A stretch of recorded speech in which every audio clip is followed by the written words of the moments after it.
ক্ষীর তোমার বাড়িতে নিয়ে যাও, তুমিও খাবে, তোমার মাকেও খাওয়াবে। দেখি আমি তোমার মায়ের জন্য কি করতে পারি। নয়না পায়েস নিয়ে বাড়িতে চলে গেল। এদিকে জাদুকরণী নয়নার মুখে তার দুঃখের কথা শুনে খুবই কষ্ট পেয়ে গেল।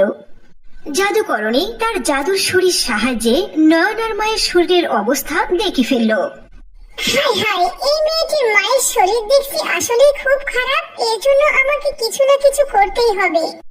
পরের দিন যখন নয়না জাদুকরণীর বাড়িতে আসলো, তখন জাদুকরণী নয়নাকে তার জাদু শক্তি দ্বারা 3টি হ্যান্ডব্যাগ দিল। হ্যান্ডব্যাগ গুলো দেখে নয়না বলল, জি না, আমি এই ব্যাগগুলো দিয়ে কি করব? এর আমার কোনো প্রয়োজন নেই। আরে পাগলি মেয়ে, এই তিনটি হলো আমার জাদুর হ্যান্ডব্যাগ। এই 3 হ্যান্ডব্যাগ আমি আমার জাদু দিয়ে তৈরি করেছি। কি, আপনি জাদু করেননি? আর এই 3টি ব্যাগ আপনি জাদু দিয়ে তৈরি করেছেন?